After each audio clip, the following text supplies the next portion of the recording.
Hello, everyone. If you like what I'm doing here, please consider subscribing, liking, and commenting. It would really help the channel out quite a bit. Thank you very much.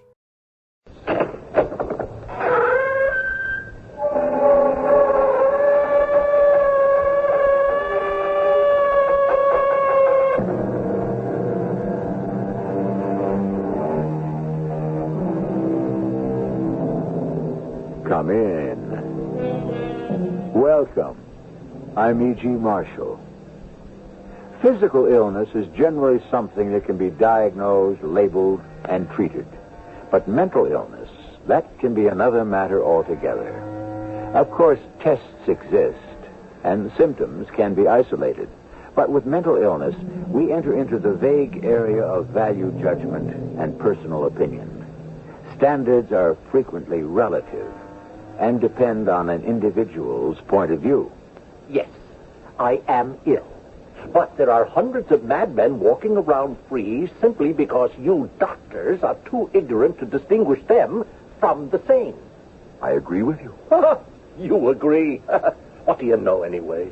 You are the first intelligent man I've met in 20 years in this town. Ah, well, if you think that, then you've got me locked up here illegally, or you are as crazy as I am.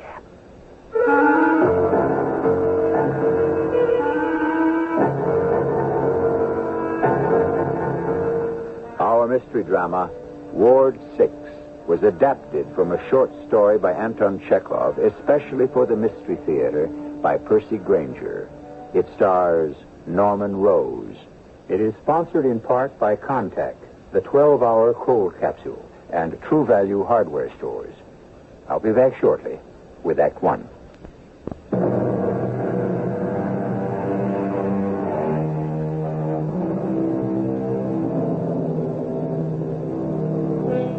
Hegel spent his lifetime trying to prove that all which is rational is real, and all which is real is rational. But the great Spanish mystic, Unamuno, contends that reason builds on irrationalities. Perhaps we can set ourselves a middle course at the outset of our story. If one looks deeply enough, one can always find an explanation for things.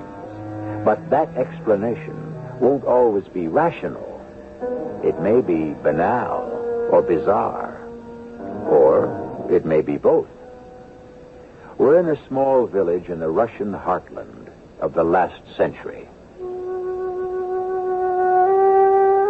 My name is Dariushka, and I don't understand anything. I readily admit it, though I doubt that makes me better than anyone else. For 20 years, I was the housekeeper for Andrei Yefimych, a doctor who was once in charge of our local hospital. The doctor was a good man, and he had noble intentions, so how could such a thing have happened? Well, I remember when he was first appointed to his position, the mayor himself showed him the hospital. Well, Doctor, there you have it. Now, what do you think? I think some improvements will have to be made. No doubt, no doubt. I noticed filth and vermin everywhere. The attendants sleep in the wards. The superintendent's wife uses the bathtubs for storing potatoes. There's not a single thermometer and only 2 scalpels in the surgical room. Well, it may be as you say, of course. I have no experience with medicine myself. This is just what we need, you know, young blood, a fresh point of view. I think that I've seen enough for one day. Oh, but there is still one more ward. It's in the annex out back. It's Ward 6. Oh? What patients are kept there? The insane.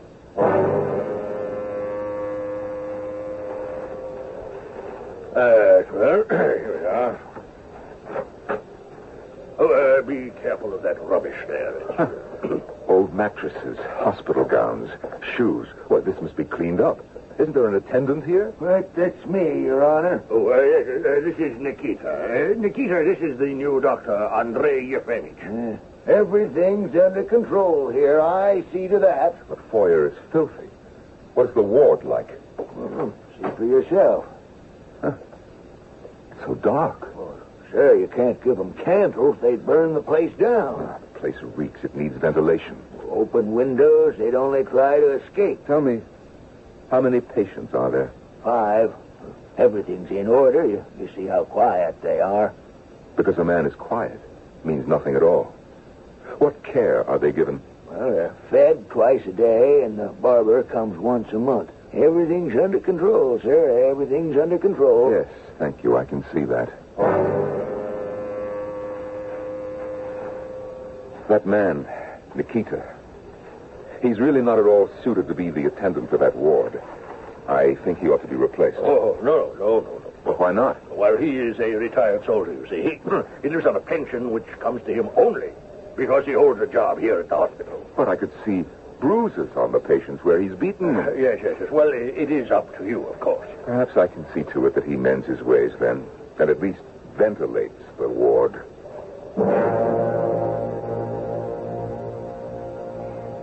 At first, the doctor was a very hard worker and saw patients from morning till night.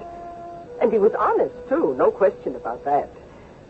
The only person in the whole village whose presence didn't irritate him was Mikhail, the postmaster. Mikhail wasn't especially well educated, but he was the best the town had to offer. And he came to see the doctor almost every evening. Hello, here I am.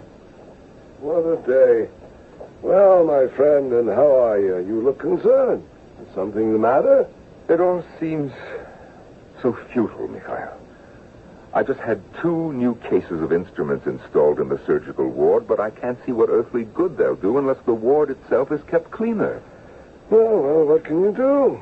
The town is too poor to support a decent hospital without help from the district. But the district refuses to build a new hospital on the ground that we already have one. Well, look at it this way. Who uses the hospital? Only working men and peasants, and they've got nothing to complain about. They'd be worse off at home. In theory, a hospital exists to cure disease, not spread it. I give orders, yet they never seem to be carried out. Daryushka. Yes, doctor. Daryushka, we might have some beer now. Yes, sir. Right away. One can see very clearly where the problem lies. You're too timid, Andre. Mind you, that's not meant as a criticism, just an observation. You think that I'm timid? Well, look how you ordered our beer just now from your servant. We might have some beer. But what was wrong with that? I sometimes suspect you must have taken a vow once never to raise your voice. Why should I raise my voice with Daryushka? Not here in your own home. At the hospital. You're in charge there. You're the leader, as it were. People look to you for decisions. Excuse me, sir. Here's your beer. Oh, I'm sorry. Thank you, Daryushka. Will there be anything else? No, nothing more just now. Very well. You see, you did it again. That apologetic tone. That was my nature, I suppose. Anyway, none of this matters. Giving orders, taking them, what's the difference? What difference does any of it make? 100 years from now, we'll all be dead and forgotten. Absolutely right. My friend, I cannot stay today. A comrade of mine from my old cavalry regiment is in town. You will excuse me? Of course. And mind what I said. A man in your position needn't apologize for giving orders. I suppose not. Au revoir. Good night, my friend. Daryushka. Yes? Daryushka, I might have dinner now, if it won't be too much trouble. Once the doctor settled into the routine of life in our village, the irregularities at the hospital seemed to bother him less and less. The futility of trying to cure the endless stream of patients depressed him. And eventually, he turned his duties over to his assistants and gave up going to the hospital every day. Over the years, his one regular visitor continued to be the postmaster, Mikhail Averyanich. Here I am. How are you today, my friend? You're probably getting sick of me by now, huh? On the contrary, I'm delighted to see you. They would sit and smoke in silence for a while. It was always the doctor who began the conversation. What a pity that our town is devoid of people who enjoy intelligent conversation. It is the mind which separates us from the animal. The mind, which is the only possible source of enjoyment. Yet we neither see nor hear any traces of intellect around us. I tell you, it's not like the old days. Life was gay, people were clever, there were values. I often dream about intelligent people and conversations with them. There was the wife of one of the battalion commanders. She used to put on an officer's uniform and drive off alone into the mountains. It was said she was having a romance with some prince in one of the native villages. We can only hope things will be better in the future. If only we could return to the past. Day in, day out, it was always the same. So nice, so orderly. The doctor hardly troubled himself at all anymore about the hospital, but left it to run itself. Then, one day, only a few years ago, the mayor came to call on the doctor, who was, as usual, reading in his study. It's Andrei Yefimych. I come with some good news, with some excellent news. The district council has magnanimously decided to contribute 3,000 rubles a year to your hospital. 3,000? Why, then at last we can renovate some of the wards. Oh, but the money has already been spent. They've hired another doctor as your assistant. But I have one assistant already. Now, in my opinion, it would be better to buy medicine and new bedding. Nevertheless, Dr. Khobotov arrives tomorrow. There you have it, Dr. Khobotov. What do you think? A fine hospital, Doctor. You're to be congratulated. That is your honest opinion? Well, of course. Well, the stench is rather strong, I'm afraid. Oh, it's to be expected. Besides, one gets used to it. And no matter how many times I ask for things to be cleaned up, it never seems to get done. The sign of a busy institution. So they've finally given me the money I asked for years ago, and with it they have sent me you. I am honored, Doctor, and happy to be here in this town working with you. You are happy to be in this town? Have you looked around? To be sure. This village is a pit. I know very well that miraculous changes are taking place in medicine. Unheard of operations can now be performed. Anywhere else, the public would have demolished this abomination years ago. And yet, what's the difference? Antiseptics, pasteur, hygienic psychiatry, yes. But the essentials haven't changed. Sickness and mortality remain the same. So it's all futile and senseless and, well, there's not a whit's difference between the best Viennese clinic and my hospital, and why should I trouble myself? I couldn't agree with you more, Doctor. And now, if you'll excuse me, this tour of inspection has given me a most marvelous appetite.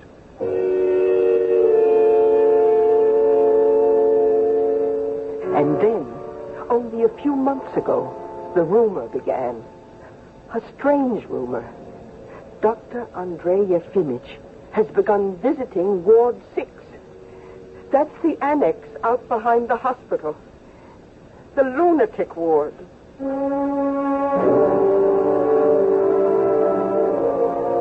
Dr. Andrei Yefimych seems to be a man with an intense love of honesty and reason, but he lacks the willpower and self-confidence to organize a reasonable and honest life around him. And now he has taken to visiting the lunatic ward. It could be that years of futile routine have driven him mad. But there is another possibility. From what we've seen of the town and its inhabitants, the madhouse just might be the sanest place in the area. I'll return shortly with Act 2.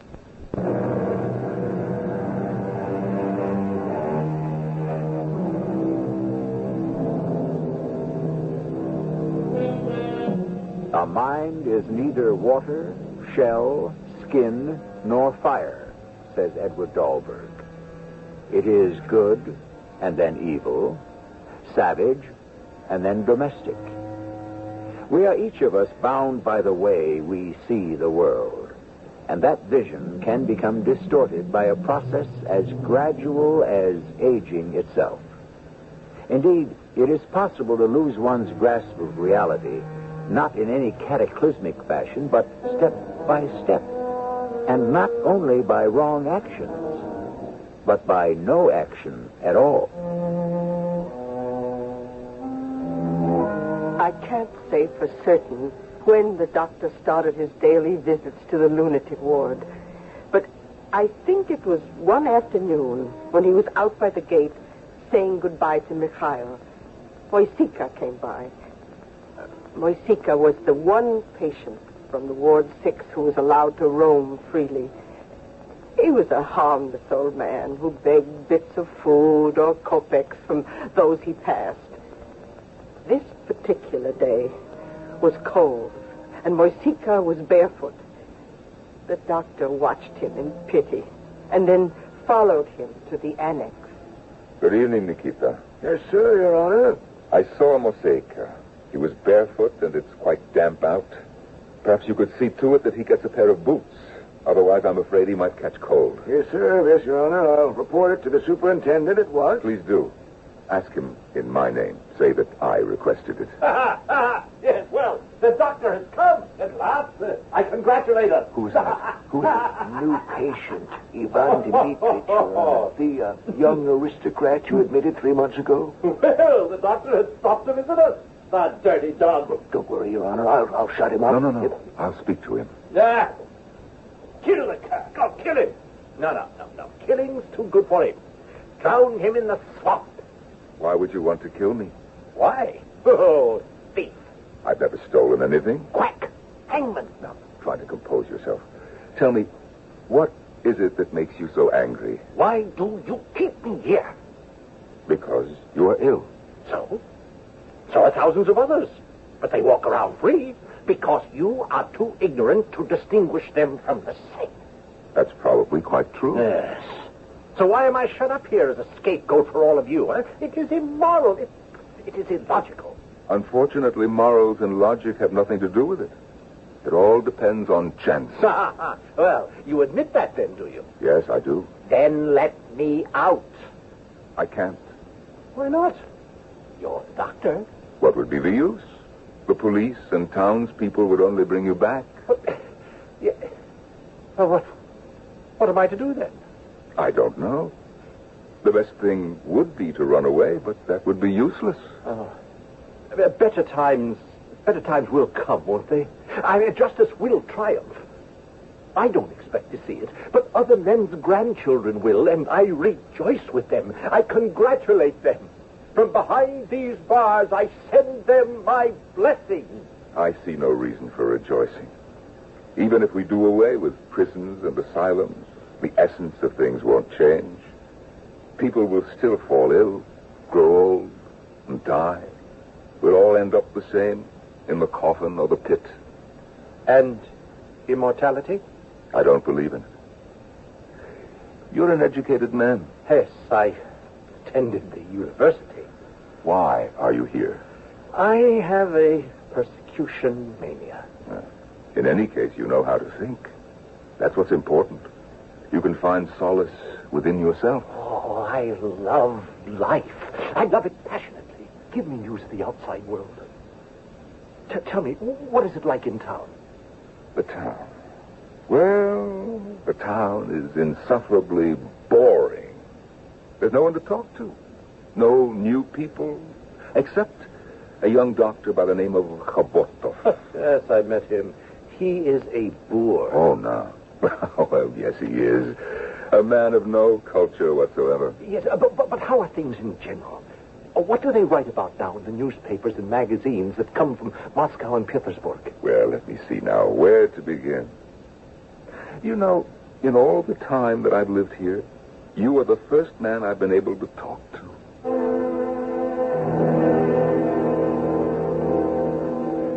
Good day, Ivan Dmitritch. How do you feel today? You won't get a word out of me. Well, that's strange. You think that I'm a spy? Spy or a doctor. It's all the same. Doesn't it follow, then, that there's nothing to be afraid of? It has been so long since I've lived like a human being. It is unbearably foul in here. But is there any difference, really, between a comfortable study and this ward? Contentment lies within man, not outside it. It's all in the mind. Marcus Aurelius said pain is merely the representation of pain. Change the image, reject it, and the pain will disappear. Then I must be an idiot. One must strive for a comprehension of life. That's all. Well, why do you consider yourself an expert on suffering, huh? Have you ever suffered? Well, Yes, well, no. For more than 20 years now, you've worked here as a doctor. You have a servant, a free house, and the right to turn all your duties over to your assistants. You beguile yourself with all kinds of nonsensical thoughts. Strive for comprehension. No difference between this ward and a warm study. You've never seen life. This isn't philosophy. It's laziness and mental stagnation. You know, I must confess that talking with you gives me great pleasure.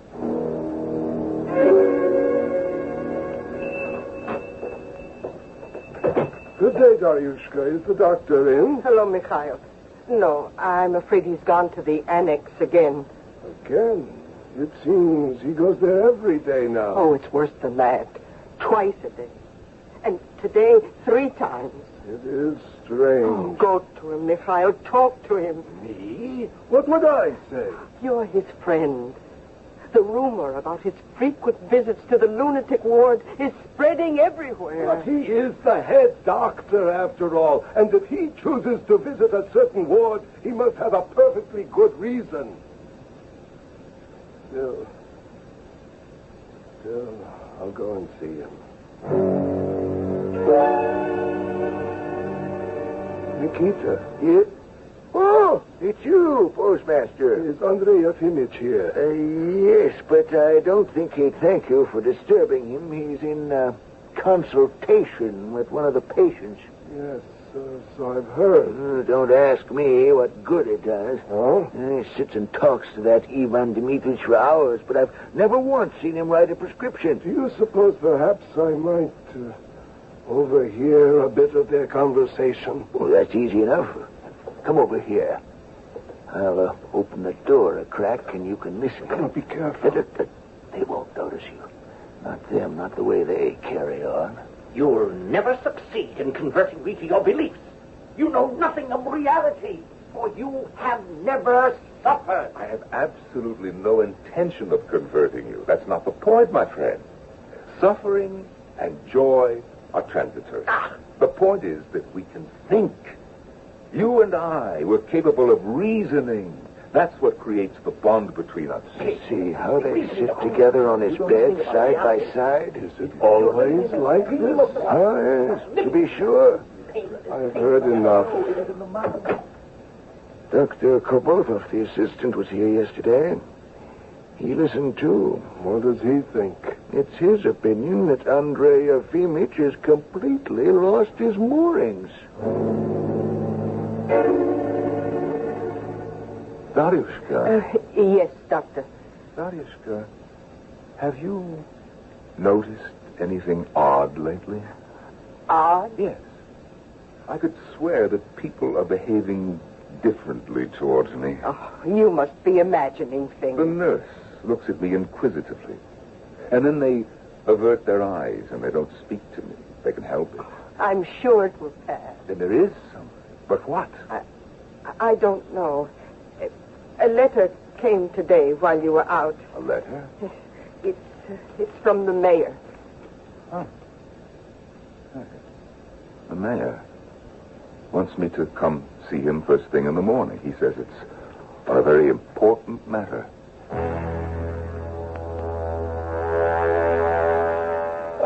Yes, Dr. Andrei Yefimych. Good morning, Your Honor. Well, I have a deposition that concerns you. We're waiting for you in my office. We? Yes. Your assistant, Dr. Kobotov, and a number of representatives from the district council. This way, Doctor. Now, gentlemen, may I present Dr. Andrei Yefimych Ragin. Hello, Kobotov. Good morning, Doctor. Please, if we can proceed. The deposition concerns the setting up of a new dispensary. Well, why do that? Well, what says there's insufficient room in the main hospital. Yes. My suggestion is to renovate the left wing. Yes, well, what do you think, Doctor? I submitted such a plan years ago, and it was ignored. And now things have come to such a pass, I think renovation would be too costly. I see. Well, then, what would you advise? Shutting down the hospital altogether. What? Oh, really, Doctor? Come now. Except that it would serve no purpose. Wait, I'm not quite sure we follow you. If you drive physical and moral impurity out of one place, it only moves to another. Doctor, you consider our hospital impure? You work there, Roboto. You're a doctor. The place is understaffed, filthy, and underfinanced. But with diligence, couldn't this be remedied? Why bother?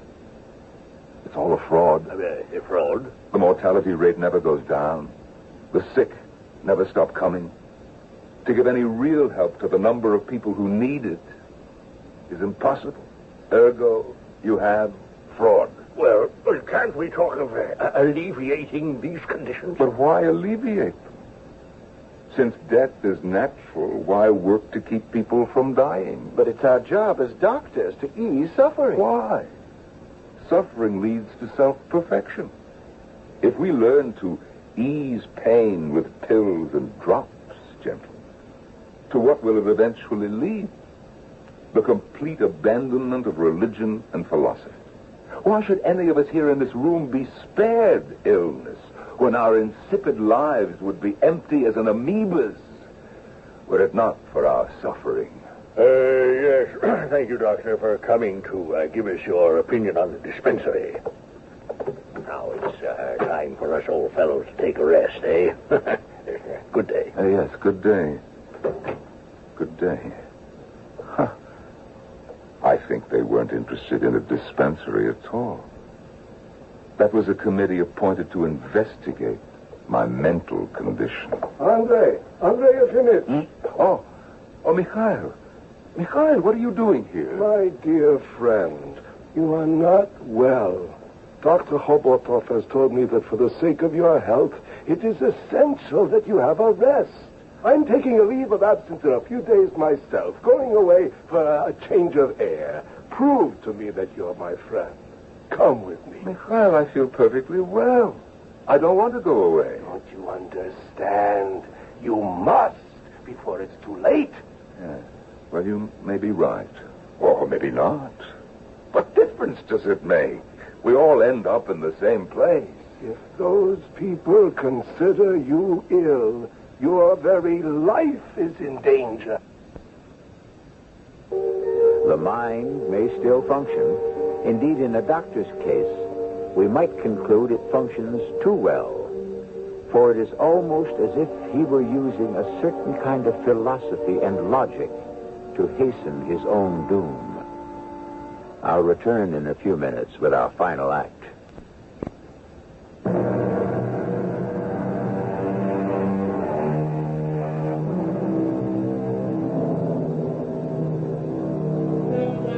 It has been observed that either we control events or the events will control us. Dr. Andrei Yefimich is now threatened by the very system he might have reformed. And just how serious his situation is can be realized if we remember this fact.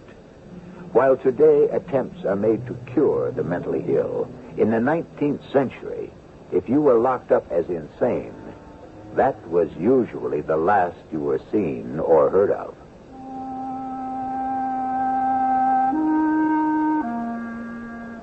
After the doctor's visit to the mayor's office, events moved very quickly indeed. I confess I couldn't understand it at all.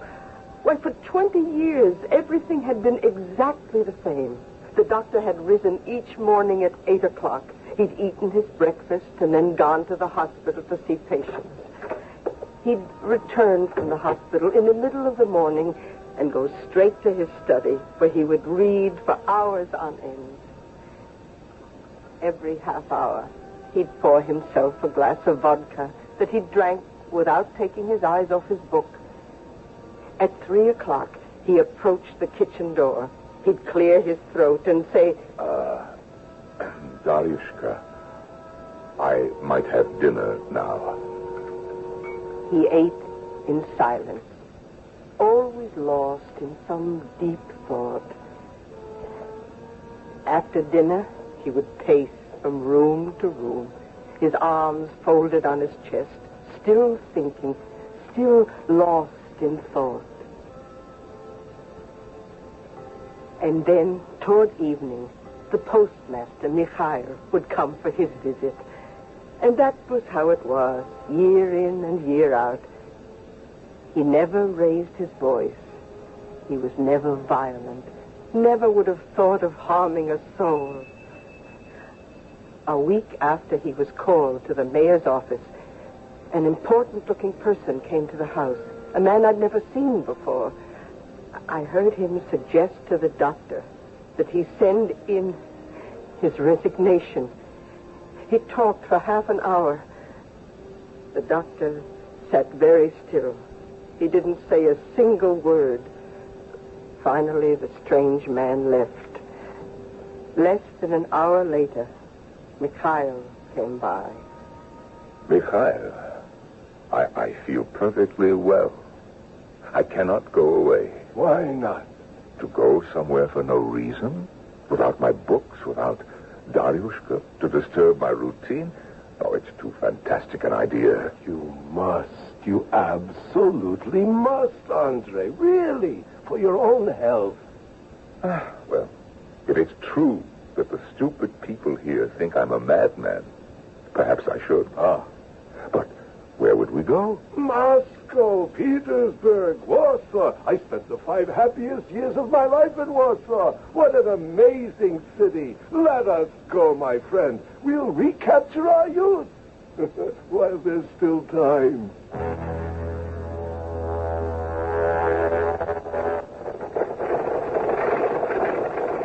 And in less than a week, they were on the stagecoach, which would take them to the train station 200 miles from our village. When we got to Moscow, Mikhail put on his old military uniform. When we were out on the streets, the soldiers saluted him. And tomorrow, just think of it, Andre. Tomorrow we leave for Warsaw. My dear man, why should I go to Warsaw? Go without me. Let me go home, I beg you. On no account. Warsaw is an amazing city. I'm sure it is. I spent the 5 happiest years of my life there. I'm sure you did, but please, you go on by yourself. But the doctor lacked the will to insist on having his own way. So they both went to Warsaw. There, Mikhail fell prey to the gaming tables. He lost all his money and had to borrow 500 rubles from Andrei Yefimych.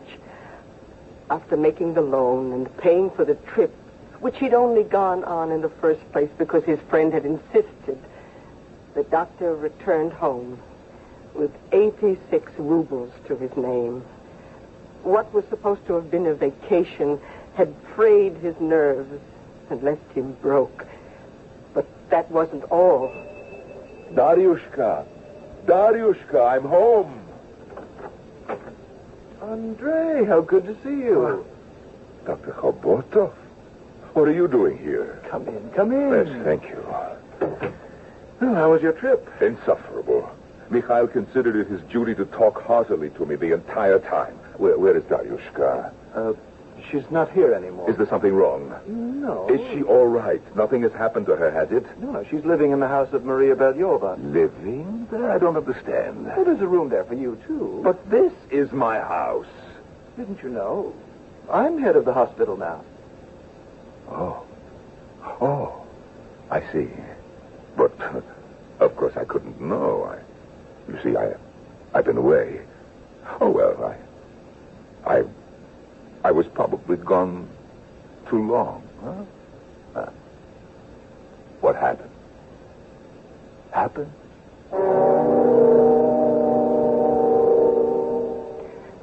Our life was much more cramped now. But Andre still rose at 8, and after morning tea would sit down to read. But reading no longer seemed to interest him. He even began going to church, something he'd never done in 20 years. He went twice to see that madman, Ivan Dmitrich, in Ward 6. Why do you keep coming to see me? Leave me in peace. I grow sick of empty prattle a long time ago. There's only one thing I want in repayment for all the suffering you scoundrels have subjected me to, and that is solitary confinement. Both Dr. Khibotov and Mikhail felt obliged to drop in on the doctor frequently to see how he was getting on. Now, today, my friend, you've got much better color. It's high time you were improving, my colleague. You'll live to 100. Just see if you don't. God, leave me alone. Get out. Both of you. What? Stupid people, fools. I don't want your friendship or your medicine. Your vulgarity is sickening. Andrei Yefimовich, you haven't moved since your two friends left. Are you sure you're all right? I must go. This is terrible. It's awful. What have I done? I must go at once. Go where? Andrei, wait. Where are you going? Wear your muffler. It's cold out. Mikhail, my friend. Andrei Yefimовich. I have come to apologize for my outburst. I want to ask for your forgiveness. I cannot for the life of me imagine why I was so rude. I have forgotten about it already. Oh, where was my intellect, my tact? What happened to my comprehension of things? Bygones are bygones. It never entered my head to take offense. Illness is no joke, you know. What? So you too think that I'm ill? Why do you refuse to take it seriously? You live in cramped, dirty quarters with no money for medical treatment. Really, I implore you, take my advice. What advice? Go to the hospital. Go? You mean my hospital? They'll give you proper treatment. Oh, my dear friend, don't believe it. It's a trick. I'm not ill. I'm simply caught in a vicious circle from which there is no way out. Go to the hospital. The hospital or the pit, it's all the same. I'm caught. Now everything, even my closest friend's interest, is leading to only one thing. My ruin. Dr. Khibotov is here to see you. Doctor, I want to apologize. No. Not a word of that now. I've come on business. Oh, on business? Yes, I want to ask you to join me in a consultation. You're offering me a chance to make a bit of money, huh? Yes. It's very kind of you. Tell me, where is your patient? At the hospital. Oh, the hospital. Yes. To be more exact, it's in Ward 6. I've been wanting to show you this for a long time now. A most interesting case. Now, come into the ward. One of the patients here has developed a complication in the lungs. Now, you wait here. I'll be right back. I'm just going to get a stethoscope.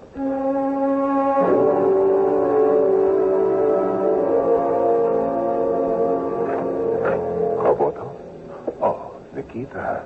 I brought you a dressing gown and some slippers, Your Honor. Please, change your clothes. Oh, yes. This is your cot here next to Ivan Dmitrich. Now, don't worry. You'll get well, God willing. It's all the same. A hospital or the pit, a frock coat or a uniform or this gown. It's all the same. Who's that? Huh? The doctor. In a hospital gown. So they've locked you up, too. It is delightful. Oh, no. You see, this is some sort of misunderstanding. I must speak to them. Yes, it won't do any good. It's getting dark.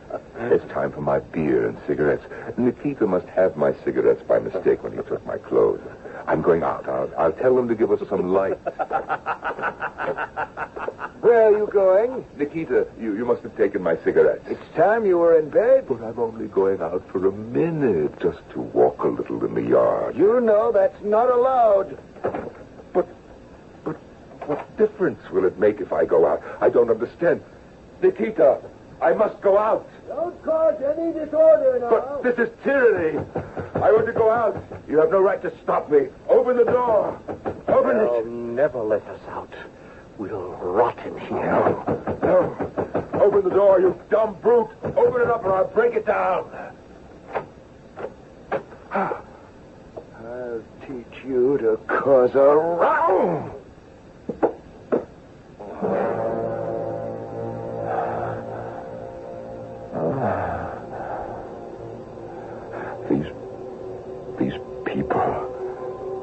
These poor people who are standing around me like black shadows in the moonlight, they must have experienced the same pain I'm feeling now, day in and day out. How could it have happened that in the course of more than 20 years, I didn't know? I refused to know.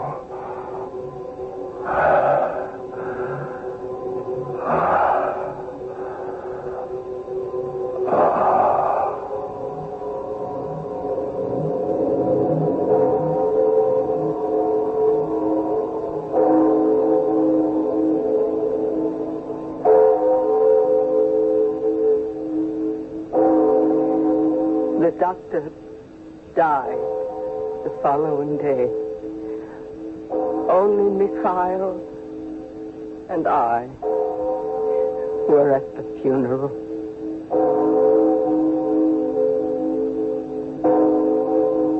We go back to the question we raised in the very beginning.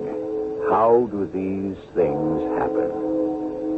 Chekhov was not a writer to use the supernatural for striking dramatic effect. He built his stories from the brick and mortar of the smallest details of daily experience. And in the process, he showed how meaningless labels like sanity and insanity can be, and why they will always be with us. I'll return with a final word in a moment.